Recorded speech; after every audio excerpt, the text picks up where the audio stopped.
Fala empreendedor, empreendedora, estamos aqui em mais um Papo de Empreendedores. Vai ser muito legal ter essa conversa nessas dimensões diferentes, né? Do que falar mais do que o potencial gigante da B-Hub e falar um pouco aqui da minha jornada. Porque muita coisa aconteceu na minha vida de uma maneira muito boa, mas não foi parte de um plano. Você entrou ali pro mundo mais ainda das trevas ali de ser CFO, né? Eu realmente acho que para qualquer executivo, para qualquer empreendedor, tornar o implícito explícito é um superpoder. E uma coisa que eu penso muito como executivo, eu não preciso ter a melhor resposta para tudo. Eu preciso ser a pessoa que cria a condição para que a melhor resposta aconteça. Eu admiro muito os empreendedores que conseguem juntar essas coisas. Ter uma visão lá na frente, de ter ali o sonho, de ter a visão, mas também articular isso de qual que é o próximo passo. A realidade te força a melhorar de um jeito que o laboratório não te força.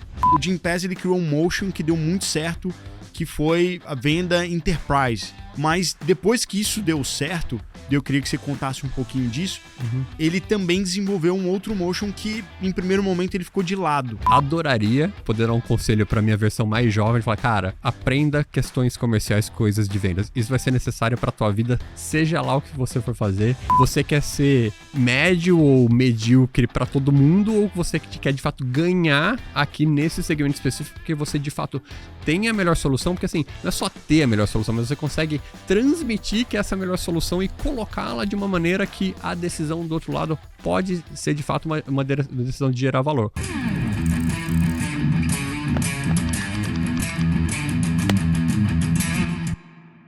Fala empreendedor, empreendedora, estamos aqui em mais um Papo de Empreendedores, né? Como parte do B-Hubcast, o podcast da B-Hub, e hoje nós temos o prazer e a honra de ter, né, uma fera, uma mente brilhante aí, com uma trajetória incrível, que nasceu, né, como economista, passando aí pelo mercado financeiro, depois de um MBA em Harvard, o homem voltou e participou ali de uma trajetória que vai desde Bridgewater Associates, um dos maiores hedge funds do mundo, mas também como, né, principal liderança da expansão do Gympass, né, para múltiplos países, e também CB Insights, e hoje atuando ali como mentor da Endeavor, e para nós a gente tem a honra de tê-lo como advisor na B-Hub também. Estamos aqui com o Fábio Salim. Obrigado por ter aceitado o convite de bater esse papo aqui conosco. Para nós aí é um prazer e uma honra aprender um pouquinho mais com você. Obrigado, Jorge. O prazer estar aqui com você, né? A gente já conversa bastante. Acho que vai ser muito legal ter essa conversa nessas dimensões diferentes, né? Do que falar mais do que o potencial gigante da B-Hub e falar um pouco aqui da minha jornada e trocar um pouco contigo. Vamos que vamos, pô. Aqui, esse papo a gente gosta muito de conhecer um pouco mais do Fábio, que às vezes, né, a gente conhece todos os feitos, mas não conhece tanto o lado pessoal também. Então, a gente descobriu um pouco dos desafios, entender um pouquinho como é que foi o processo de decisão também é super bacana, porque é uma jornada inspiradora, né? Então, pra gente começar, né? Vamos voltar lá atrás, lá no comecinho, né? Como é que foi essa decisão ali? Por que economia? O que te levou a fazer essa escolha? E você estudou na Unicamp, certo? Foi isso. Bacana. Fiz economia na Unicamp. Essa é uma história bem interessante, porque não foi uma história muito bem planejada, na verdade, né? Eu sou natural de Americana, Legal. no interior de São Paulo. E eu, na verdade, nem tinha uma perspectiva muito grande de fazer faculdade, né? Quando eu fiz colegial, eu, na verdade, nem fiz um colegial normal. Fiz um colegial técnico. Bacana. E fiz um técnico em administração, que eu já estava com a cabeça de, bom, vou trabalhar aqui, vou achar um emprego melhor, mas não tinha um sonho muito grande de fazer faculdade. Só que durante o ensino técnico, eu comecei a me interessar muito por política e economia no geral, muito mais no sentido de uma curiosidade de entender como o mundo funciona, o que move o mundo, né? E eu tinha professores muito bons no ensino técnico, inclusive um professor de economia, que foi uma inspiração muito grande para, poxa, eu acho que eu quero aprender mais sobre isso. E decidi ir para a faculdade por conta disso, né? Não só para a faculdade de economia, mas para a faculdade, para de fato aprender mais, para me envolver mais com economia e política. Essa foi a principal motivação. Bacana demais. Pô, e interessante, né? Então, economia e política faz muito sentido. Você tem, né, macro é uma das áreas mais interessantes, e entender como, né, a dinâmica governamental de influenciar, né, a própria economia, como regulação. E, assim, a Unicamp também é um dos principais centros aí de formação, né, de grandes economistas, ministros, aqui que a gente já teve da Fazenda, então muito bacana. Mas isso aí teve um desvio no caminho que te levou, né, não aí talvez, né, para a carreira pública, mas para o lado de banco de investimento. Exato. Né, e o mercado financeiro. Como é que foi isso? Também foi uma coisa não muito planejada, tá? E essa vai ser um pouco o tópico aqui dessa conversa, porque muita coisa aconteceu na minha vida de uma maneira muito boa, mas não foi parte de um plano. Durante a maior parte do meu curso de economia, eu adorava as matérias, eu gostei muito da faculdade, me deu muita coisa, e eu tinha certeza que eu ia fazer mestrado, doutorado, virar pesquisador, me envolver com política ou com a parte acadêmica, e ainda gosto muito, tá? Acabei não indo para esse caminho, mas ainda gosto muito desses temas. Uma das principais coisas que mudou um pouco essa trajetória foi que durante o curso eu acabei ganhando uma bolsa de estudos para ir para UCLA, nos Estados Unidos, por um semestre. E até foi interessante, né? Eu estava fazendo economia entre 2001 e 2005 e eu ganhei essa bolsa com base na minha monografia, que em 2004 e 2005 eu estava escrevendo sobre a possibilidade de ter uma bolha imobiliária nos Estados Unidos. Caramba! Pena que eu não investi nisso, nem sabia investir, nem tinha dinheiro para investir, mas já era uma coisa que eu estava escrevendo sobre isso e ganhei essa bolsa para ir para UCLA para estudar um pouco mais sobre isso. E a experiência no UCLA acho que foi particularmente importante de ter aberto muito a minha cabeça para que, poxa, tem um mundo muito maior aqui que eu gostaria de explorar e que legal, acho que tenho interesse ainda em talvez em algum momento seguir carreira acadêmica ou fazer alguma coisa relacionada à política, mas, poxa, naquele momento parecia que seria legal explorar mais outras coisas. E com base nisso, quando eu voltei do intercâmbio para me formar na Unicamp, eu acabei decidindo, acho que eu queria ter uma experiência no setor privado. E acabei aplicando para alguns programas de trainee. Escolhi para o programa de trainees do Unibanco, na época, e aí é um programa de trainee tradicional, né, que você tem uma rotação, você passa por algumas áreas, você acaba aprendendo, e isso era em 2006, 2007, então, assim, o mercado de capitais, né, estava em ebulição, tinha muita coisa acontecendo. Muito. Então, esse movimento, né, das transações, de crescimento, dos IPOs, de M&As, era uma coisa, assim, parecia muito nova, né? Tinha muita coisa, informação, e eu achei que seria uma oportunidade legal. E como eu tive um bom desempenho no programa de trainees, eu acabei tendo ali uma margem de escolha, acabei indo para a área de banco de investimentos, e foi uma escola, assim, excepcional, sabe? Eu aprendi muita coisa, trabalha-se muito, né? Mas eu acho que a recompensa do que eu aprendi, do tipo de exposição que eu tive, principalmente para pessoas muito seniors, para tomadores de decisões e pessoas que tinham uma visão de mundo muito, muito específica, muito rica, acho que isso contribuiu para minha formação, para acelerar minha formação de uma maneira bastante considerável. Com certeza. Assim, e também até o próprio momento histórico, né? Então, ali em 2007, 2006, foi um período, né, que até recentemente havia sido o recorde de IPOs, né? Então, né, o próprio volume de trabalho, por vezes, acaba te ocasionando um acúmulo de experiência e de conhecimento num curto período. Então, acaba você tão novo no começo da carreira ter uma exposição dessa é muito legal. E você ficou até quando?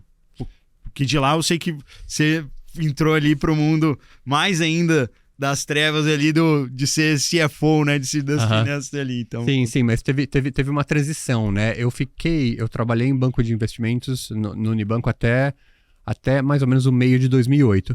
Então também foi interessante que deu para ver o boom e deu para ver uma parte do bust também, de como é que foi aquele movimento, né? Não só no banco, mas no mercado como um todo, né? Foi uma experiência também muito, muito rica de ver essa mudança de direção na curva, né?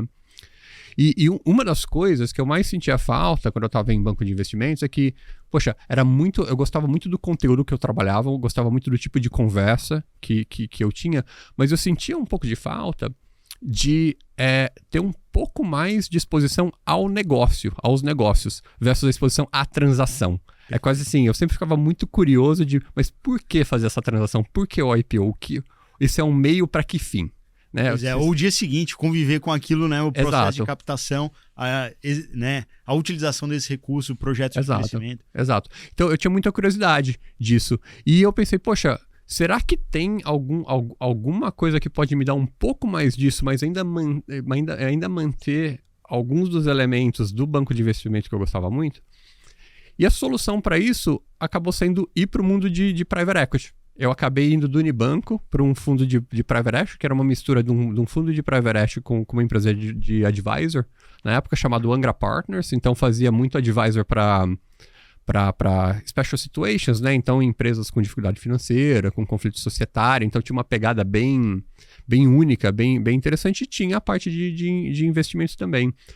E eu fui para a Angra no meio de 2008, e a Angra tinha um portfólio de algumas empresas, e uma empresa que estava estava numa situação um pouco mais difícil, né? Em 2008, o crédito um pouco mais restrito, era uma empresa que não estava ainda com a escala mínima de crescimento para gerar caixa de operação. Aí você está num ambiente que tem pouco equity, que tem pouco debt, você fica naquela situação difícil. E essa era uma empresa, era uma usina de etanol no interior do Maranhão. E o fundo, a Angra Partners, decidiu alocar um dos sócios para ser o CEO dessa empresa, para tentar virar o jogo, para tentar, de fato, desbloquear o valor da empresa e colocar a empresa numa trajetória de crescimento para atingir a escala mínima, para ficar um negócio que se sustentaria ao longo do tempo. Esse sócio, ele me puxou para ir junto com ele para essa usina, com o objetivo de, por alguns meses, segurar o caixa, né? A empresa estava na entre-safra, né? Um negócio de etanol, um negócio de cana-de-açúcar e etanol, um negócio que tem uma complexidade de gestão de caixa e de gestão de capital muito, muito grande, sabe? Sim. E até para mim foi ótimo aprender isso, né? De como fazer essa gestão. A empresa estava na entre-safra, basicamente o caixa tinha que aguentar até o começo da safra, e eu fui para lá para tentar segurar um pouco as pontas, fazendo renegociações muito agressivas com bancos, com fornecedores, até com o governo, para manter a empresa estável até a safra. E a ideia era essa, a ideia era eu ficar alguns meses, manter a empresa estável e voltar para o pool ali de analistas e associates da Angra. E o que aconteceu é que, nesse meio tempo, eu acabei gerindo, meio que sem querer, a equipe financeira, porque eu precisava da informação, né? Eu precisava da informação para manter o caixa. Esse era o objetivo, né? E tanto o diretor financeiro quanto o controller que estavam antes da empresa também foram demitidos do negócio. E quando começou a safra, o conselho da empresa me fez uma proposta para continuar como CFO. Falou que você não quer continuar aqui como CFO? O sócio da Angra que ficou como CEO, né? O nome dele é o Ricardo Agostini, ele, cara, virou um grande mentor para mim, um cara que eu admiro muito. Ele e o conselho me fez a proposta para ser CFO. Eu falei, olha, se eu for pensar no objetivo, por que eu vim para a Angra, que ela tem uma exposição maior aos negócios, eu não poderia escolher uma oportunidade melhor do que essa, mas ao mesmo tempo eu achei importante deixar bem claro, né, que assim, olha, eu nunca gerenciei ninguém, né, eu sei fazer aqui uns modelo Excel bem legal, sabe, tipo... Fazer boas análises. Uns PowerPoints que o pessoal fica impressionado, mas assim, a gestão de dia a dia, eu tenho menos experiência, adoraria aprender, adoraria ter o desafio, mas eu acho que eu tenho muito para aprender. E aí eu recebi muito suporte, principalmente do Ricardo, que era o CEO, e do board. Assim, bom, a gente sabe que você tem menos experiências, mas o que você está fazendo está funcionando. Você vai continuar vinculado ao fundo, vai continuar vinculado aqui ao conselho. Vamos tentar, né? Vamos tentar aqui dos dois lados. E eu acabei ficando por lá por quase 2 anos e meio, né? A empresa cresceu muito, a empresa estabilizou, teve uma virada de jogo, não só operacional, mas acho que até mais importante, cultural, dentro da empresa. E para mim foi uma experiência muito rica como formação, porque ela virou um pouco uma chave de que, cara, eu consigo me ver como um operador, né? Como um executivo, alguém que quer estar na linha de frente para tentar gerar negócio, né? E era interessante o tipo de problema, o tipo de estresse, mas também o tipo de recompensa de você ver o valor sendo criado ali na sua frente, né? O que você consegue gerar de valor de uma maneira muito satisfatória. Então, para mim, essa foi uma experiência absolutamente rica e formativa. Eu sou muito grato pela oportunidade. Bacana. A gente consegue extrair alguns pontos bem interessantes dessa sua vivência, né? Então, bom, você assumiu esse desafio, né, a partir de um investimento, de um fundo, né, de private equity, num momento de crise, né, num momento de special seats ali, em que você precisava fazer um turnaround. E aí é muito bacana que uma das primeiras coisas que você disse foi a gente precisava preservar o caixa. E para você preservar o caixa, você precisava ter visibilidade, né, do que estava acontecendo, inclusive do dia a dia, né, ter um bom controle, né? São aspectos que a gente fala muito aqui na B-Hub como um todo e também da importância de você eventualmente usar boas ferramentas, processos. Então, a gente até criou como contribuição por esse momento que a gente está vivendo, né, do contexto aí de empreendedorismo, a nossa ferramenta do Hub do Empreendedor, que ela é gratuita para você entender qual que é a sua pista, né, aonde que está indo o seu recurso, né, que a gente acha que a partir dessa visualização você consegue tomar melhores decisões, né? E isso me leva à sua decisão pós essa experiência que foi perseguir um MBA, né, em Harvard, né? Isso não é mole, né? E, poxa, como é que foi essa experiência? O que você aprendeu, né, nesse, poxa, um dos grandes polos, né, de conhecimento do mundo, né? Talvez a universidade mais renomada do mundo. Foi uma experiência muito boa, né? E a decisão de fazer MBA, ela veio muito dessa experiência como executivo, de conseguir me enxergar como executivo, mas também vendo que, poxa, acho que tem muita coisa que eu posso aprender e talvez um dos caminhos, certamente não o único, mas um dos caminhos seria de fato fazer um mestrado, fazer um MBA. Sim. E eu pensei, olha, acho que eu tenho uma boa história para contar para tentar ser um candidato competitivo em algum MBA no exterior. E eu até pensei, né, bom, dado onde eu estava na minha carreira, né, só faria sentido se fosse fazer um MBA de fato muito bom, né, para pensar que eu já estava numa trajetória legal de carreira, não era um requisito para minha profissão, mas é algo que eu via que ia me dar muito pessoalmente e profissionalmente. Então eu fiz um sprint ali em 2009, 2010, bom, vou tentar fazer acontecer. E aí eu fiz o application para 4 escolas. Fiz para Harvard, para Stanford, para Wharton e para Chicago. Aí fui Mas esse que é o ponto, né? Eu falei, bom, acho que eu consigo amarrar a história. Sim, sabe? sim, pô. Tive uma nota legal no GMAT, sabe? Acho que conseguia ser um candidato competitivo. Aí fui aprovado nas 4 e eu me lembro, assim, cara, a dúvida entre ir para Stanford e HBS. E assim, cara, o deadline para decisão era no mesmo dia, né? Então eu fiquei meio... As outras 2 escolas muito boas também, né? Wharton e Chicago, assim, lugares excepcionais. E acho que qualquer uma delas seria muito legal. Mas para mim eu fiquei muito na dúvida entre ali as 2 costas, né? O Stanford ou o HBS. E eu tomei a decisão no último dia mesmo e, cara, eu acho que elas seriam... São diferentes, mas seriam muito, muito equivalentes. E, honestamente, acho que o que moveu um pouco o ponteiro para mim é que eu sei que eu sou um pouco mais tímido, um pouco menos comunicativo. Eu falei, olha, em Harvard, todas as aulas vão ser estudo de caso. Isso vai me forçar a falar melhor em público, especialmente em outra língua, a me comunicar um pouco melhor. Então, eu acho que isso que, na verdade, moveu mais o ponteiro, na verdade, da decisão. Obviamente, tem outras coisas, mas as outras coisas, acho que as outras escolas eram equivalentes também, sabe? Bacana, bacana. E é interessante, né? Porque, assim, depois da sua carreira, ela vai pro empreendedorismo, que talvez isso tenderia mais pro lado de Stanford. Mas antes disso, você teve um outro movimento também que é interessantíssimo, né? Que foi sua vivência num hedge fund, né? Poxa, talvez, né, o maior nome de hedge fund, né, dos últimos anos, que é o Bridgewater Associates, né, do Ray Dalio, que com certeza muitas pessoas já leram, né, o livro dele, Principles, e é, assim, não só um grande investidor, mas também, né, um grande pensador, né, e savant de ciclos, de padrões aí que a gente vê, né, até...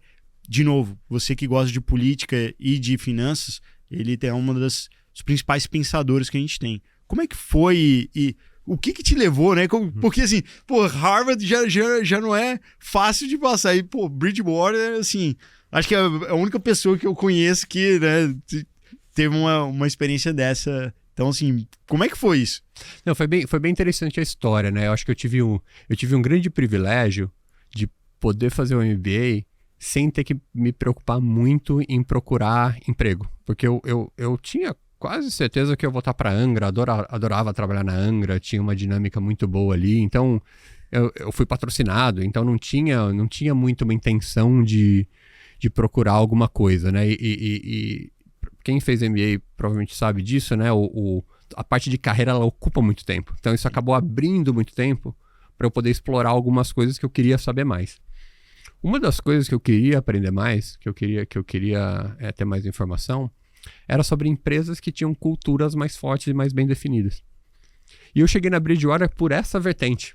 Não por ser um hedge fund, ou o maior hedge fund do mundo, mas por ser uma empresa com uma cultura muito específica, muito particular, e que eu comecei... Brutal transparency, né? É radical honesty, sabe? Assim, e é uma parte, né, do ecossistema, mas assim, existia uma crença, né? Existia ali um ecossistema de coisas nos princípios do Ray Dalio, o jeito que ele vê o mundo, o jeito que ele vê gestão, que está muito ligado a que, assim, o melhor jeito de se construir boas relações e de se produzir mais é baseado na transparência, né? É baseado num ambiente onde você pode ter as conversas reais. E as conversas reais muitas vezes são difíceis, mas as conversas reais é que vão te levar para um próximo nível. Não só para um próximo nível de produtividade, mas até para um próximo nível de qualidade da relação que você constrói com as pessoas. Você poder ali ter a conversa real, a conversa autêntica.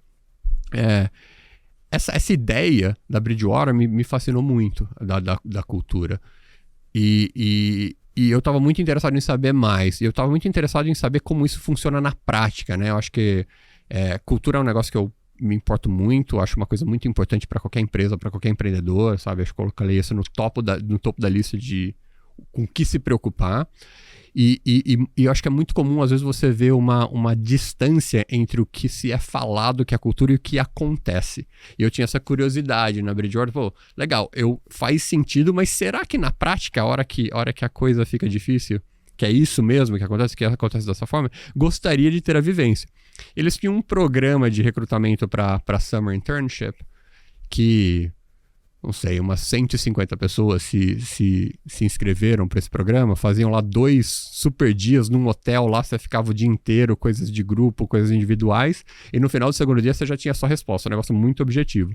E eles fizeram 2 ofertas para Summer, então eu tive a minha oferta, tive uma outra oferta. Caramba. E eu fui fazer o Summer na Bridgewater. Cara, tive uma experiência assim maravilhosa na Bridgewater. Eles, eu não sei se isso acontece ainda, mas existia uma coisa muito interessante, que eles tinham 2 career tracks ali. Tinha um career track para o profissional de investimento, para se mergulhar no conteúdo, e tinha um career track para o profissional de gestão, que a ideia era que essas pessoas seriam as sucessoras no comitê executivo, na gestão da empresa no futuro. E que eu via muito como quase que seria um pós-MBA, uma escola aplicada de uma metodologia, um conceito de gestão baseado nesses princípios. Né? O livro Principles que você mencionou do Ray Dalio tem muito disso. E que, cara, tive uma ótima experiência, eles me fizeram uma oferta para voltar como full-time. E foi uma decisão muito difícil não voltar para Angra, não voltar para o Brasil. Mas eu acho que foi a decisão que me abriria uma outra porta. E aí eu fui para Bridgewater, passei quase 4 anos na Bridgewater e basicamente não toquei os mercados, não toquei investimento. Obviamente a Bridgewater é um hedge fund, mas o Ray Dalio, na época, ele tinha criado uma unidade de negócios separadas que se chamava Projetos Criativos, essa unidade de negócios, que tinha a ideia de lançar novos produtos que não eram relacionados a investimento, mas que seguiam alguns conceitos e princípios que o Ray Dalio tinha. E uma das vertentes que ele queria explorar muito mais era o mundo de gestão de talentos, de como recrutar, como desenvolver, como avaliar pessoas de uma maneira que mais focada em dados. E hoje é uma coisa meio óbvia falar isso, mas, sei lá, 11, 12 anos atrás era um pouco menos. Total. Por exemplo, seria possível contratar alguém sem nunca falar com essa pessoa, usando dados, e esse processo ser melhor, você criar um produto em que o resultado... Você tirasse os vieses. Você tira os vieses. O processo de recrutamento eu acho muito importante, né? Que eu acho que todo mundo acha que é um entrevistador melhor do que é, sabe? E aí você tira um pouco desse bias usando dados. E eu fui para essa área para ser quase um mini CEO de alguns produtos, e aí eu, de repente, sem saber, virei ali um gestor de produto e engenharia. Nem chamava disso na época, nem sabia que tinha um nome para isso, mas eu basicamente tinha lá um time de produto, um time de engenharia, um time de designers para criar novos produtos e aí depois em algum momento pensar em qual era o go-to-market desses produtos. Essa unidade de negócio depois virou um negócio separado mesmo, né? Que vende alguns dos produtos e os IPs que foram desenvolvidos nessa época. Que legal.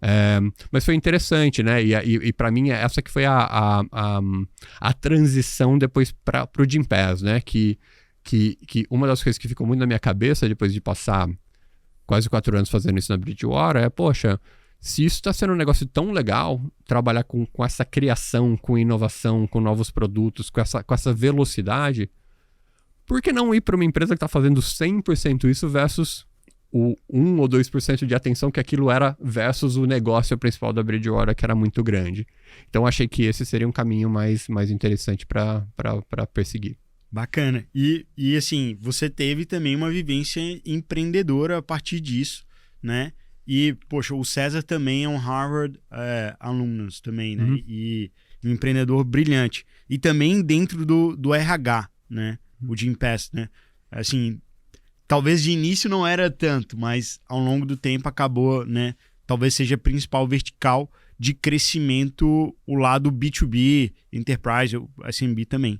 Mas, poxa, economista, banco de investimentos, CFO, depois uma vivência empreendedora dentro de uma grande casa de investimento e aí cai para ser liderança de crescimento, né, envolvendo marketing, sales, receita, né, no Gympass, num período de amplo crescimento. Como é que foi e o que esse set de conhecimentos que você vinha acumulando te ajudou para ser um bom gestor da expansão? Talvez um momento de franca expansão, maior expansão do Gympass. Legal. Eu acho que tem muita coisa relevante que dá pra gente falar sobre isso, né? Acho que a história do Gympass, não só nessa época, mas Sim. Como um todo, acho que é uma história muito bonita, né? Acho que é uma história que eu acho que pode ser muito inspiradora para muita gente, para muitas outras empresas aqui, não só no Brasil, mas no mundo, né? Acho que o Gympass já é um caso aqui mundial, né? E acho que foi interessante o período que eu tive a sorte de pegar no Gympass, que foi o período aí de final de 2016, começo de 2017 até 2020, porque foi quando aconteceu a expansão para a Europa, foi quando aconteceu a expansão para os Estados Unidos, e foi quando o negócio começou a ganhar um pouco mais de escala mesmo, né? De um próximo nível de escala. Enquanto que o Brasil continuava crescendo, continuava se modernizando. O negócio do Gympass no Brasil continuava crescendo e se modernizando. Então, eu acabei tendo a sorte de atuar em muitas áreas do Gympass, né? Desde papéis como mais assim, um general manager em algum novo mercado internacional ou liderando a expansão para o novo mercado internacional, até tendo áreas funcionais, né? Acho que é interessante, todas as cadeiras que eu tive no Gympass foram cadeiras que não existiam antes de mim, né? Então sempre era uma coisa nova, que era uma coisa que a própria evolução da organização precisava de alguma coisa nova sendo criada, né? Mas uma das coisas que eu acho que foi muito legal na história do Gympass e que foi uma coisa que acho que me ajudou muito meio que replicar ou utilizar algumas experiências anteriores, essa lógica de se tornar uma empresa mais escalável e mais sistematizada, né? E pensando como empresas, quando começam a chegar num determinado nível, num determinado tamanho, você precisa de fato ter sistemas melhores. E não é só o sistema no sentido de ter um processo engessado, mas você conseguir olhar para uma determinada realidade e tentar decodificar essa realidade, o que é causa e o que é efeito, e você criar esses sistemas, essas máquinas para te dar o resultado que você espera, mas de um jeito em que você está deixando várias variáveis e várias hipóteses de uma maneira mais explícita, porque quando você vê o resultado, você consegue constantemente voltar para melhorar. E eu acho que loop ali. Tem esse feedback loop. E para mim, essa era uma coisa muito intrínseca à metodologia da Bridgewater. Sabe? É uma coisa que eu trouxe muito pro Gympass. Acho que o Gympass também tinha muito essa pegada. O César também tinha muito essa pegada de melhorar, né? Dessa ambição de fazer a coisa melhor, fazer uma coisa sabe, um world class mesmo, sabe? Acho que essa ambição sempre teve muito presente no Gympass, mas é uma coisa que eu trouxe comigo como executivo. Acho que é uma coisa que é muito marcante, que eu vejo em mim como executivo até hoje, esse olhar para a sistematização, né? Olhar uma realidade, decodificar essa realidade, pensar qual que é a maneira de mudar essa realidade e aí construir esses sistemas, né? E esses sistemas, a beleza dele que eu vejo hoje em dia é que os sistemas sempre envolvem pessoas, né? Não é uma coisa estéril, exata. Tem uma dimensão de pessoas, e aí como pensar nessa dimensão de pessoas de uma maneira mais deliberada, eu acho importante também. Não, muito bacana. Essa metodologia é fascinante, né? No livro, e recomendo muito a leitura do Principles, mas é muito interessante. Dentro desse Radical Transparency, ele também forçava você expor qual que foi o seu raciocínio para uma determinada tomada de decisão. E ao fazer isso, expor, documentar, você tinha a possibilidade de depois rever e ver, poxa, esse racional foi certo ou não. E ao fazer isso, você sempre ter essa otimização, né? E é interessante isso, porque essa base de conhecimento ela é muito rica, né? Uma das coisas que eu vejo que, assim, talvez seja um pouco ineficiente, sobretudo em startups de franca expansão, é que muitas vezes a startup, ela, ao invés de cometer novos erros, ela acaba cometendo os mesmos erros.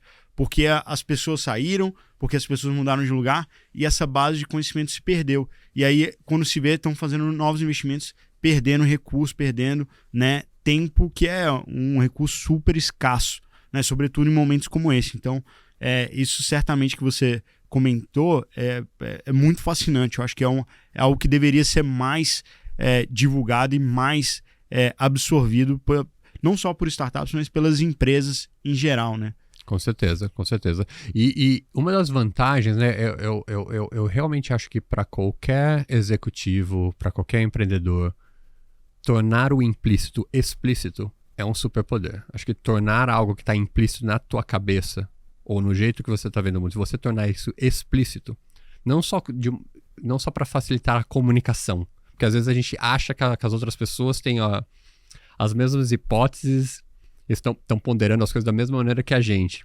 E se você torna explícito do jeito que você está pensando, não só você propicia esse aprendizado contínuo, né? Que você consegue construir uma coisa em cima da outra, né? Você sempre constrói em cima de uma base já feita, não dá para chegar mais longe, né? É igual a diferença de juros simples e juros compostos, entendeu? É você criar esse compounding effect, né? Mas tem uma outra vantagem que você consegue trazer opiniões e críticas das outras pessoas. E uma coisa que eu penso muito como executivo não é que assim, cara, eu não preciso ter a melhor resposta para tudo. Eu preciso ser a pessoa que cria a condição para que a melhor resposta aconteça. Perfeito. Não preciso ser eu. Eu preciso criar as condições, trazer as pessoas para que a gente chegue à melhor resposta. Se sou eu, se não é, não importa. Mas minha responsabilidade é criar o ambiente para que isso aconteça. E que as melhores ideias emerjam. Perfeito. E vençam, né? Perfeito. E vençam. E que sejam criticadas, e que sejam, assim, que sejam testadas, sabe? É essa a questão. E, assim, quem é que deu a ideia? E eu me lembro muito, tinha uma coisa muito que em Harvard, né, nas aulas de casos, né, tinha muito essa questão, né? Você tá lá numa aula de estudo de caso, aí você levanta a sua mão, você fala uma coisa, sempre quer falar uma coisa brilhante, né? Que todo mundo fala, uau. É legal falar uma coisa brilhante, mas é engraçado que os professores falavam, olha, eu não tô procurando um comentário brilhante. Não é isso que eu tô procurando. Se acontecer, legal. O que eu tô procurando, o melhor comentário para mim é aquele que move a discussão para frente. É que abre uma nova porta para a discussão continuar e para evoluir, para ter um progresso claro.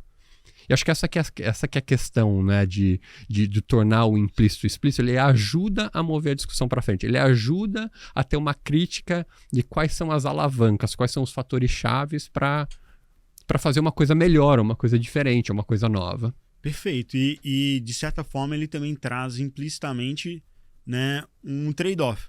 Porque uma coisa é você fazer, né, algo perfeito. A outra coisa é você ter progresso. Né? Então, progress over perfection, que é tão importante também, né, num ambiente que muitas vezes a gente não tem uma resposta, né, num ambiente de constante transformação, de um projeto inovador é muito difícil, né? Exato.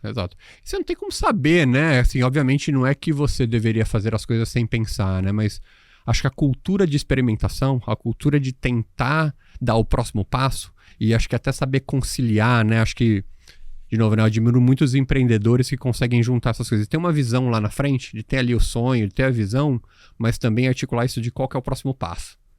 E aí meio que segurar essas duas coisas ao mesmo tempo, né? Perfeito. Temos que dar o próximo passo. Em vez de tentar já dar o passo gigante que vai chegar lá na visão final, versus vamos incrementalmente dando os próximos passos. Isso, a realidade te força a melhorar de um jeito que o laboratório não te força.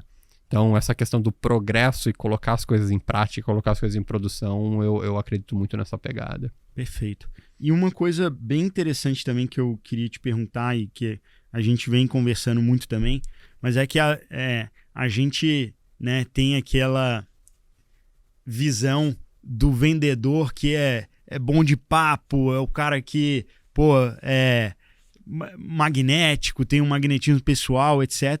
Mas ele tem um aspecto muito científico. E uma coisa muito interessante que a gente já conversou, eu queria que você contasse um pouco mais, o Gympass, ele criou um motion que deu muito certo, que foi a venda Enterprise, né? Mas depois que isso deu certo, eu queria que você contasse um pouquinho disso, ele também desenvolveu um outro motion que, em primeiro momento, ele ficou de lado, e que foi a questão do SMB. E às vezes, né, a gente fala, quero vender para todo mundo, mas é muito diferente, e às vezes, né, um produto ele não vai servir tão bem, né, a depender do seu estágio de desenvolvimento, como também ao próprio motion, né, que pode estourar o seu CAC, né, você ter, a depender do tamanho do seu contrato, pode ficar muito caro, e aí faz sentido ser mais low touch, no touch. Queria que você contasse um pouquinho desses dois motions a partir dessa experiência do Gympass, né, a construção do Enterprise e do SMB. Legal. Acho que a primeira coisa, tá? Em relação a vendas ou parte comercial, eu honestamente, é uma coisa que a maior parte da minha vida eu não prestei muita atenção nisso. Hoje eu sou super apaixonado, acho super relevante. Eu adoraria poder dar um conselho para minha versão mais jovem, de falar, cara, aprenda questões comerciais, coisas de vendas. Isso vai ser necessário para a tua vida, seja lá o que você for fazer. Isso é algo importante, tem muita coisa boa, tem muita ciência, então recomendo a todos, mesmo que você não seja um profissional de vendas, aprenda sobre vendas. Até para a tua vida pessoal mesmo, eu acho que é um skill muito relevante. E de novo, né, não é o estereótipo, né, que às vezes a gente tem nas vendas do vendedor de carro usado ou do cara que bate porta em porta, mas é muito mais alguém que saiba entender uma proposta de valor, saiba entender um problema e saiba conciliar essas duas coisas, como navegar esse ponto, né? Então acho que isso é uma coisa muito relevante. E aí entrando um pouco mais no ponto específico seu de como isso aconteceu no Gympass e como eu vejo isso de uma maneira geral, né? Você basicamente, né, tem uma empresa, tem uma startup, tem ali uma solução para um problema, e aí tem sempre uma tentação inicial de tentar vender isso para todo mundo. A questão é que você sempre vai para um universo onde não só os usos dessa solução, ou as necessidades, mas também o processo decisório para se adquirir alguma coisa, quem é que decide, como decide, o quanto pode gastar, qual que é o timing, é muito diferente. E o processo de vendas mais vencedor é aquele onde você consegue encaixar a sua abordagem à necessidade e ao processo decisório do outro lado. E aí é um pouco da coisa, né? Quando você quer agradar a todos, você não agrada ninguém, né? Então tem um pouco dessa ideia que eu acho que vale para o mundo comercial de que, bom, você quer ser médio ou medíocre para todo mundo, ou você quer de fato ganhar aqui nesse segmento específico porque você de fato tem a melhor solução, porque assim, não é só ter a melhor solução, mas você consegue transmitir que essa é a melhor solução e colocá-la de uma maneira que a decisão do outro lado pode ser de fato uma decisão de gerar valor. Obviamente, né? Tem um pressuposto aqui que, de fato, o seu produto, o seu serviço gera valor para o teu cliente. Se isso não for verdade, aí você tem um problema muito maior. Aí você não tem nenhum product market fit, exato, né? Aí tem que exato, é um outro problema. Agora, se você tem isso, Daí tem essa questão de, olha, tem processos decisórios muito diferentes. E no Gympass teve um pouco isso, né? O Gympass ele é uma solução, acho que, muito vencedora, uma solução que tem uma geração de valor muito comprovada, mas a maneira de se vender para potenciais clientes diferentes era diferente por causa de orçamentos e tempos para o processo de decisão, quem toma a decisão, quantos toques você tem que ter durante o processo. Então tinha uma diferença muito grande entre vender para uma empresa menor que talvez pudesse fechar um negócio em 2 ou 3 semanas do que um grande banco que talvez ia demorar anos para fechar o negócio. E ciclos de orçamento e processos decisórios e que é muito difícil você conseguir otimizar para várias coisas ao mesmo tempo versus otimizar para uma coisa e tomar uma decisão muitas vezes dolorosa de dizer não. Acho que, assim, eu vejo que muitos startups, muitos empreendedores, eles falham não pela falta de oportunidade, é pelo excesso e pela dificuldade de priorizar e não de falar o que é mais importante, mas de dizer não e de deixar várias bolas e petecas caírem porque você está falando não e confiar que deixa eu ganhar aqui e que no futuro eu volto para pegar, que foi um pouco o que o Gympass fez, que tomou a decisão de focar em empresas maiores em 2016, 2017 e que fazia sentido, era onde o fish estava, onde a máquina estava preparada para vencer. O chassi de empresa grande não funcionava bem para empresa pequena porque o que você recebia da venda não valia o custo para fazer o processo de venda, um processo muito enterprise, muito high touch. E depois, em 2019, o Gympass, eu tive o prazer de trabalhar nisso diretamente, construiu toda uma nova plataforma para vamos agora vencer e trazer a solução e o valor para as empresas menores, mas aí numa uma nova máquina. Então, acho que esse foi um pouco o processo. Isso é interessantíssimo. Eu também tenho grande curiosidade e interesse sobre essa parte de vendas. E tem um artigo muito relevante que ele fala do No Man's Land, né? Da terra de ninguém. E ele explica um pouquinho que você deu essa aula, né, Fábio? Então, você tem um motion que funciona para enterprise, que ele é mais high touch, talvez mais outbound, ciclos de vendas maiores, contratos maiores até para abarcar isso, múltiplos contatos para você conseguir efetuar uma venda, né? E você tem um motion muito distinto que é o motion de SMB, né? Que aí é low touch, talvez mais para um lado product-led growth, para você pegar e com iscas ali, levando ele numa jornada mais automatizada, né? Para até ter essa conclusão de vendas, né? Talvez mais presença digital, mais inbound, né? Conteúdo, educação para trazê-lo. Então, acho isso super interessante. E o perigo disso, como você bem colocou também, são trade-offs, mas são trade-offs essenciais até para a sobrevivência, né? Porque não dá para satisfazer todos os clientes todo o tempo, né? Com o mesmo produto. É virtualmente impossível e o risco é você ficando nessa terra de ninguém. É um lugar que, poxa, você não vai ter um lifetime value legal sobre o seu CAC. E isso, nesse momento, é matador. E é muito difícil otimizar, né? Esse que é o ponto. E eu acho que a beleza de se falar em trade-offs e priorização em termos de estratégia é que, assim, a realidade é que o trade-off e a priorização vai acontecer. As duas coisas vão acontecer. A questão é se você vai fazer de uma maneira deliberada ou se ela vai acontecer para você. Mas ela vai acontecer. Não tem como fugir. Ou se você vai acontecer o que dá ali. A questão é se você vai ser o sujeito ou o objeto da situação. Mas ela vai acontecer. Perfeito. Boa. E depois, né, dessa vivência incrível no Gympass, você foi para um outro caso bem interessante, que é o CB Insights. Né? E, poxa, é uma experiência bem diferente, né? CB Insights é um dos principais bases de dados de investimento, de conhecimento empresarial e também com um motion muito diferente também. Como é que foi isso, esse processo de decisão e a própria experiência em si? Porque essa é uma empresa americana mesmo, 100% também. A CB Insights foi um caso bem interessante, né? E até é engraçado que eu sou fã da CB Insights há muito tempo, né? A CB Insights ela tem um newsletter com mais de 1 milhão de assinantes e que eu acho que talvez seja não só a fonte mais rica de informações sobre tecnologias emergentes, mas também é mais engraçada, né? Acho que você usa uma linguagem muito particular, acho que tem todo um punch muito legal. Então, sou assinante do newsletter há muito tempo e aí tinha uma oportunidade de ir para a CB Insights como COO para substituir um dos co-founders que tinha saído do negócio e para gerenciar aí quase 60% do time da CB Insights, aí todo o time comercial, de geração de receita, todo go-to-market, né? Então, comercial, a parte de client success, toda a parte de marketing, tinha um negócio também de eventos na CB Insights que eu tocava. E aí era uma empresa, de fato, assim, um pouco mais...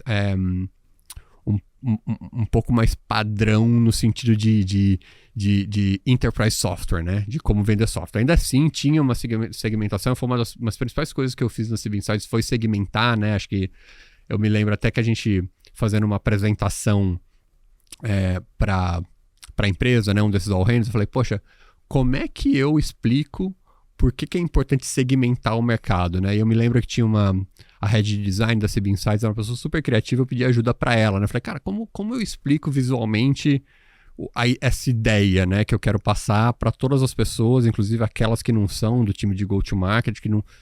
Essa questão de endereçar de maneira diferente problemas e oportunidades diferentes, né? Que é o que a segmentação de mercado basicamente faz, né? Ela fala, olha, eu vou usar um exemplo aqui de calças, né? Então ela fez aqui quase que assim, né? Indo do mundo de one size fits all para um mundo onde você tem o fit ideal. Ela fez uns desenhos onde você tinha uma calça jeans, você colocava a calça jeans em 4 animais diferentes ali, num cavalo, num cachorro, num peixe, e aí não cabia. E aí no segmentado você botava a calça que ajustava cada um, entendeu? E acho que essa foi uma jornada bem legal na CB Insights de acelerar o crescimento, pensando em, poxa, como é que eu entendo os principais casos, os principais tipos de cliente, e eu de fato consigo entregar o melhor valor para cada um. E isso vai bem além do go-to-market, né? Vai até para a parte de produto, o que você desenvolve para de fato gerar valor para cada tipo de cliente. Perfeito, Fábio. Bom, e agora você está como mentor da Endeavor, que é uma organização que acho que todo empreendedor tem a maior admiração, também é uma espécie de think tank e né, promove essa troca, esse fomento aí para né, empreendedores de impacto. Né? E agora você como mentor, como advisor, como conselheiro de algumas startups. O que bom, naturalmente a sua vivência, todo esse conhecimento gera muito valor, mas por que você né, se propôs a fazer isso hoje e o que faz você escolher um ou outro aí para você se envolver?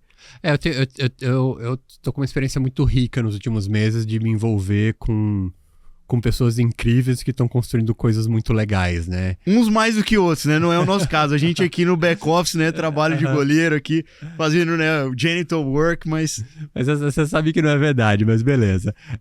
Mas tem uma coisa bem legal, assim, nesse momento para mim agora, que, assim, como tem sido inspirador conversar com pessoas que estão tentando construir coisas novas ou mudar de patamar, como se resolvem determinados problemas, assim, empreendedores, executivos, empresas em diferentes aspectos, aí como você falou, né, tenho trabalhado aí em algumas frentes diferentes, sou conselheiro de algumas empresas, a Endeavor tem sido uma parceria, assim, excepcional, acho impressionante como eles fazem a seleção, porque eu acho que todo mundo que eu conversei que era parte da Endeavor, os empreendedores, as empresas assim, excepcionais e como acho que eles ajudam a acelerar, né? Como assim, você já pega pessoas excepcionais que estão em momentos interessantes, pontos de inflexão, e você ajuda a empurrar para frente. Acho que tem sido um prazer estar vinculado à Endeavor e poder ter exposição ao tipo de empreendedor e tipo de empresa com que eles trabalham.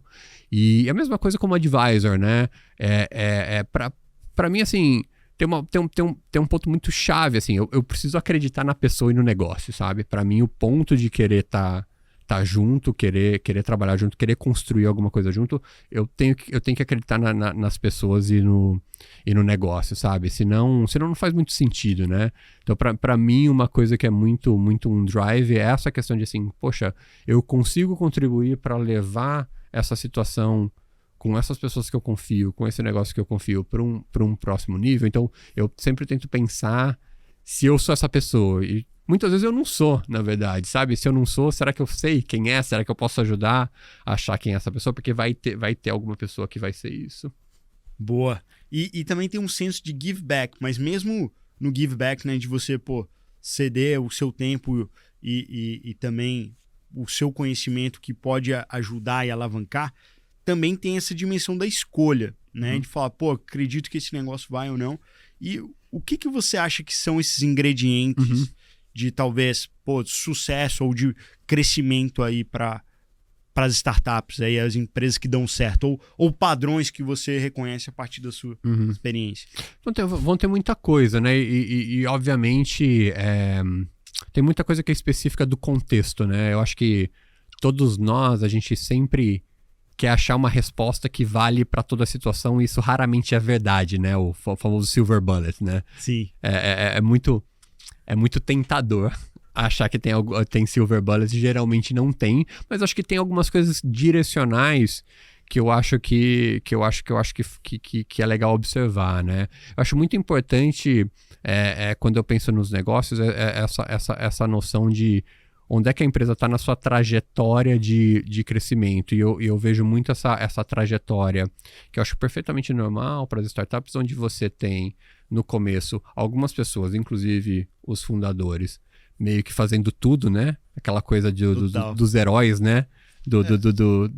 A gente gosta da analogia de, vai, ataca, pega no gol, joga o lateral, pega assim, fazendo tudo, né? E não tem escolha. Mas a questão é que não tem escolha. Verdade. É o que você tem que fazer no começo. Chega um determinado ponto em que isso não é mais verdade. Ou quer dizer, você pode continuar fazendo isso, mas não é o que vai te levar para o novo nível, né? E eu acho que eu tenho a sorte de trabalhar com empreendedores e com empresas que conseguem ver isso, né? Conseguem assim, poxa, sou muito grato, que legal que chegamos até aqui, o que nos trouxe até aqui não vai nos levar para a próxima etapa. Então tem essa coisa assim de, poxa, o que eu quero continuar levando e o que eu tenho que fazer de uma maneira muito diferente. Eu acho que esse é um fator muito, muito, muito importante, porque existe uma tentação muito grande de você se apegar ao que funcionou até agora, mas até que ponto esse negócio vai continuar a funcionar para frente. Alguns fatores com certeza sim, tá? Sim. Então, assim, a sua cultura, tem coisas que eu acho que são importantes independente do estágio da empresa. Questão de cultura, questão de selecionar boas pessoas, questão de tratar as pessoas de uma maneira coerente e justa. Acho que isso faz sentido em qualquer momento, sabe? Mas tem outras coisas, assim, modelos de operar, no que focar, no que priorizar, que ao longo do tempo eles mudam. Eu acho que reconhecer isso é importante. Eu tenho uma coisa que eu sempre falo para as pessoas com quem eu trabalho, ou em qualquer modalidade, que eu acho que uma das forças mais tóxicas e negativas dentro de uma empresa, especialmente uma empresa startup, uma empresa em crescimento acelerado, é a inércia. Acho que é muito fácil você fazer algo porque você estava fazendo antes. E às vezes não faz mais sentido você fazer esse algo, sabe? Então acho que é muito fácil pensar em o que a gente deveria fazer de novo, e é muito difícil pensar o que a gente tem que parar de fazer. Então uma coisa que eu tento sempre estar atento é, poxa, mas questionar as coisas que estão sendo feitas, o porquê faz ainda sentido. Certamente isso fez em algum momento para estar fazendo e gerou sucesso, mas faz sentido agora? A inércia é uma força complicada. Perfeito. Não, e, poxa, como é difícil fazer isso, né? Assim, como é difícil, né, para o empreendedor que tem, né, um fator emocional também, né, emotionally attached ali, né, ao time, a ideias, etc. E como é difícil confrontar a realidade e, a partir disso, tomar decisões difíceis, né? Seja conversa em momentos como esse de reduzir o time, né? De alocar ou realocar investimentos para coisas que talvez estejam dando mais certo. Isso é muito difícil. E, bom, tem um livro que eu gosto muito, que é o High Output Management, que em um determinado momento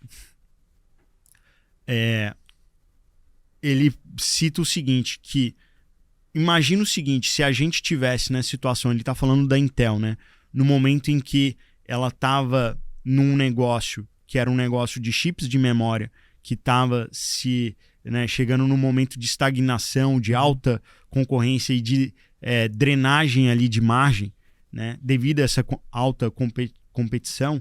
E ele fala, bom, imagina se o conselho demitisse a gente e contratasse uma nova administração. O que eles fariam?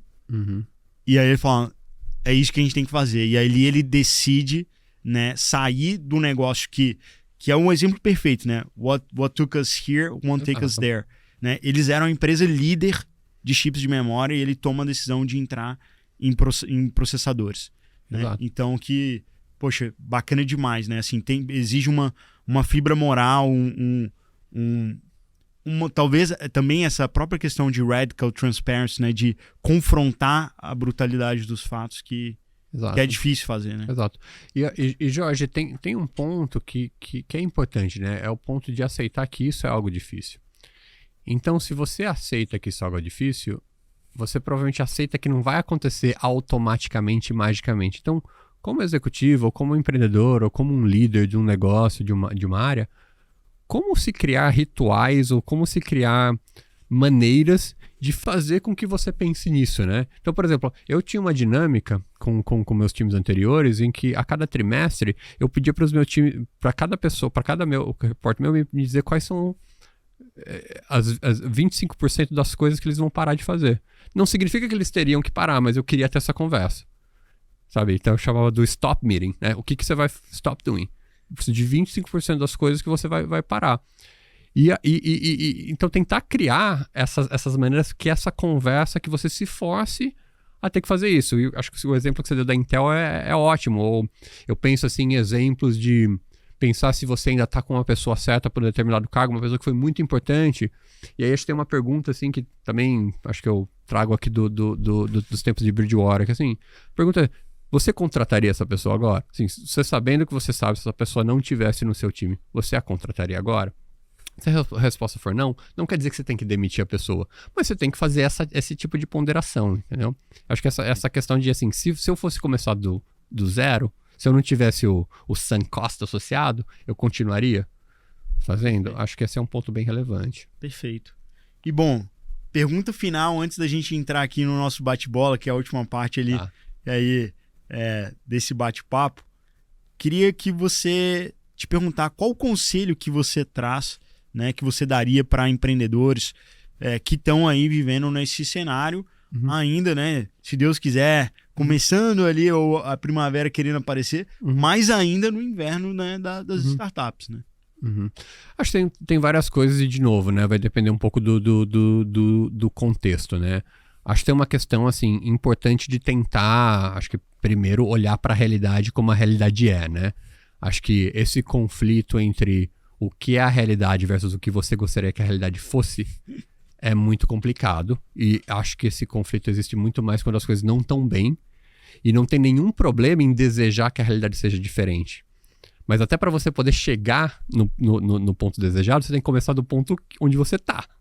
E aí olhar de uma maneira mais fria e crua para a realidade atual e entender quais são as possibilidades e o que pode ser feito para você chegar no ponto desejado. Quase que é um pouco aquela analogia de, cara, você tem as cartas na mão que você tem na mão. Você está jogando. Jogar da melhor maneira com aquelas cartas e como é que você pode otimizar ali. A outra coisa que eu acho que pensar que, assim, eu vejo muitas empresas nesse momento, né, nesse inverno, que elas quase que, os empreendedores, as empresas começam quase que a perder o seu senso de identidade porque a coisa está em crise. Mas provavelmente o problema que você quer resolver, a tua solução, ela ainda existe, ele ainda está lá. Talvez você precise apertar um pouco para criar um pouco mais de fôlego, mas na verdade a coisa maior é de fato o problema que você está resolvendo, a oportunidade que você tem. Obviamente, você tem que sobreviver até uma próxima fase do negócio e fazer o que é necessário para sobreviver. Mas assim, olha a realidade e continue pensando assim, quais são os fundamentos, quais são os alicerces, se eles ainda são verdade. Talvez eles não sejam. Se eles não forem, aí eu acho que é uma outra história. Mas se eles forem, é muito mais uma questão de como sobreviver e voltando a um ponto que a gente estava falando, como dar o próximo passo. como continuar fazendo progresso. Talvez o passo não vai ser tão grande quando você esperava que fosse, como você gostaria, mas continua fazendo progresso. É isso, progress over perfection. Muito bom, Fábio. Ótimos conselhos e preciosos aí para o momento atual. Bom, essa última parte aqui desse papo é um bate-bola aqui, jogo rápido. Então são pequenas perguntas aqui para a gente conhecer um pouquinho mais aí do seu lado aí. Bom, primeiro, empreendedor ou empreendedora que te inspiram? Essa daí é a pergunta mais difícil, porque, cara, tive a sorte de conhecer tanto empreendedor. Já citou alguns nomes períssimos aí. Muitos. Mas assim, é engraçado que eu vejo o Ray Dalio como um empreendedor e é um cara que me inspirou muito, assim, o jeito que ele pensa sobre o mundo e até ter tido a chance de trabalhar com ele diretamente, né? Um cara muito articulado, muito inteligente. Acho que tem uma visão que extrapola o negócio, né? Acho que ele tem um jeito de entender ou de olhar a vida, que eu não concordo com tudo, mas eu acho que ele tem...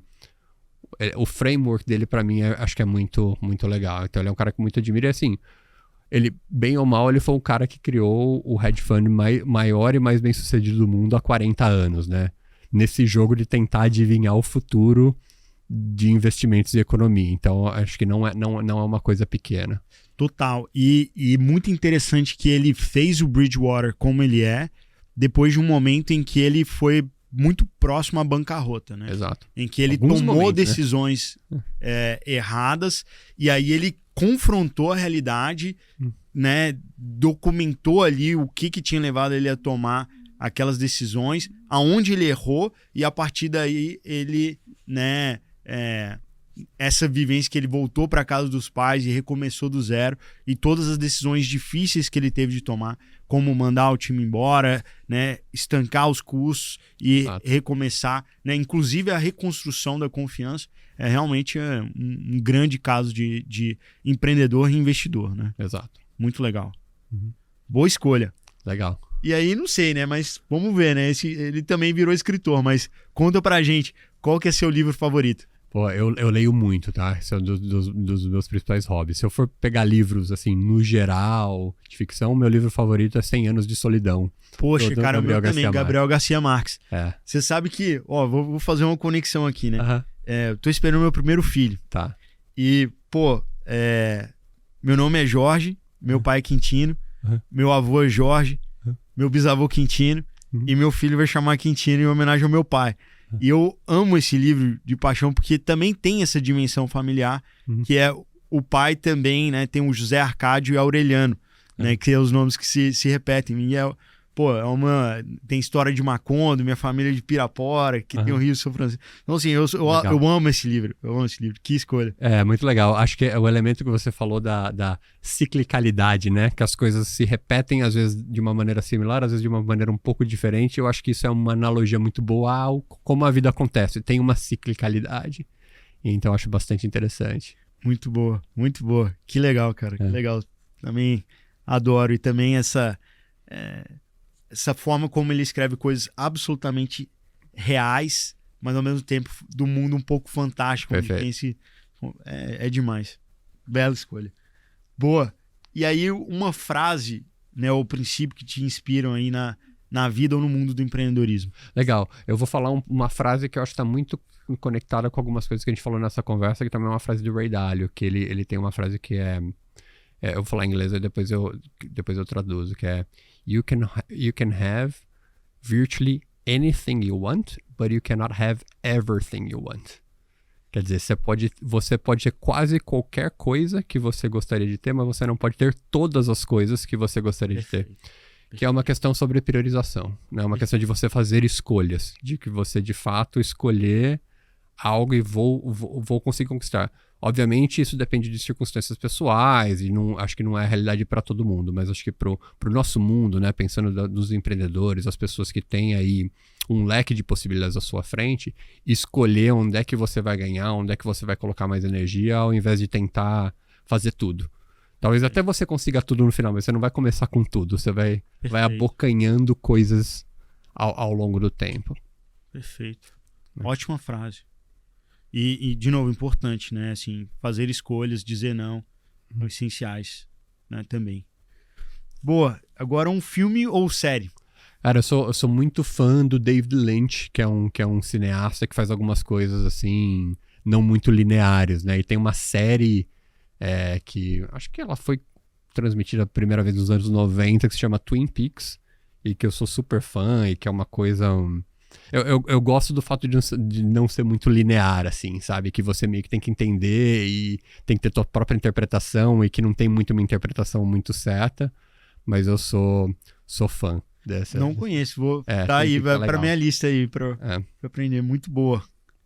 E agora, qual foi o maior acerto da sua vida profissional até hoje?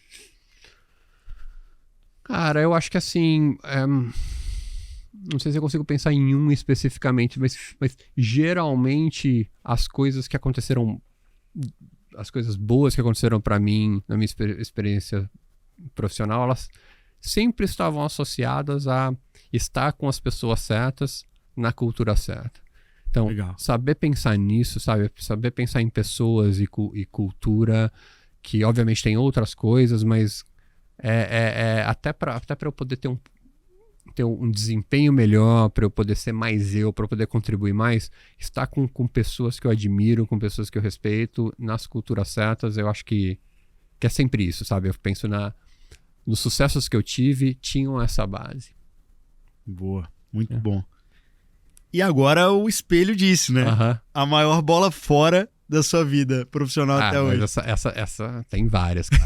Podemos passar mais horas aqui falando. Natural, né? Pra acertar cara, tem que errar também, faz parte. Vou te falar, quando eu olho pra trás, as coisas assim que eu realmente olho como aprendizado e que poderiam ser melhores, eu sempre olho em o quão bom gestor eu fui para as outras pessoas e como eu ajudei outras pessoas a se desenvolverem e serem bem-sucedidas, e eu olho as minhas falhas profissionais, geralmente quando eu não consegui. Teve várias vezes que eu não consegui, teve várias vezes que foram aprendizados, acho que isso vai continuar, sabe? Mas eu olho para mim há 5 anos atrás, há 10 anos atrás, num contexto profissional, e falo, acho que eu poderia ter feito mais por esse time, por essa pessoa, para ser um enabler mesmo, né? Para ser alguém que abrisse mais o caminho para essa pessoa ter sido bem-sucedido ou se desenvolvido. Eu, honestamente, adoraria daqui a 5 anos, se a gente fizer uma versão 2, eu olhar para agora e falar, gostaria de ter sido um gestor melhor agora, entendeu? Obviamente não consigo ver agora, espero que daqui a 5 anos eu consiga ver. Boa. Cara, é um ótimo ponto, mas às vezes também, cara, a pessoa talvez não estivesse pronta também, né? Cara, eu comecei a empreender com 24 anos. Cara, meu primeiro investidor foi o Davi Vélez no Nubank. Então, comecei bem pra caramba. Mas sendo super sincero, cara, eu era completamente ignorante, eu não tava pronto ainda. Eu quase quebrei, eu cometi um monte de erro. Então, eu não conseguia absorver tudo que eu poderia. Então, às vezes não é do gestor, às vezes é da pessoa que está do outro lado também. Então, com certeza. Tem essa dimensão de troca Com dos certeza. dois lados, essa evolução. Com Né? certeza. Cada um está evoluindo a seu tempo e modo também. Com certeza. Boa. Última pergunta. Vamos lá. Qual que é seu hobby? Pô, também tenho vários, tá? Joguei rugby vários anos da minha vida. Olha aí, que legal. Acho que o meu corpo não permite mais que isso aconteça, mas ainda sou fascinado pelo esporte. Vou para a Copa do Mundo de Rugby na França em setembro. Que demais, Então, que é demais. uma coisa ainda muito legal. Faço várias coisas de meditação, de trabalhos corporais que para mim são bem importantes, mas o hobby Isso aí mais também novo... o Ray Dalio é fã, né? Também. E da meditação também. Né? Também, eu acho que assim, se qualquer pessoa que tenha a oportunidade de se trabalhar da maneira que for, e tem tantas avenidas para fazer isso, mas de se trabalhar, isso vai valer a pena para tua vida. Eu não tenho a menor dúvida que isso vai agregar muito para tua vida profissional e pessoal, então é uma questão de achar o teu caminho e achar o espaço para fazer isso, sabe?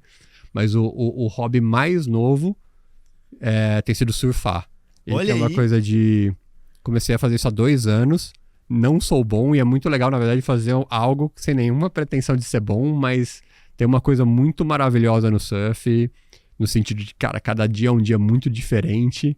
O mar te ensina muita humildade, na verdade, sabe? Mas tem uma coisa muito mágica de estar na água, estar com aquela coisa de natureza, estar sentindo aquela força ali da água, e você, de fato, né? Também acho uma boa analogia à vida, né? Não tem como você lutar contra o mar, contra ali a onda, contra a corrente, mas como você se adapta para navegar e dar a direção que você quer, sabe? Acho que essa dinâmica é muito legal. Bacana, bacana. Pô, esse é um sonho meu, viu, cara? Mas assim, eu sou mineiro, né? Então eu já tenho uma predisposição negativa pro surf, né? Minha esposa, cara, é nadadora e assim, ela desliza, assim, a remada, cara, é triste, né? Eu já tentei de todas as formas, né? Continuo tentando, mas sou um desastre. E em outros esportes também, mas entendo o fascínio. Incrível. Legal.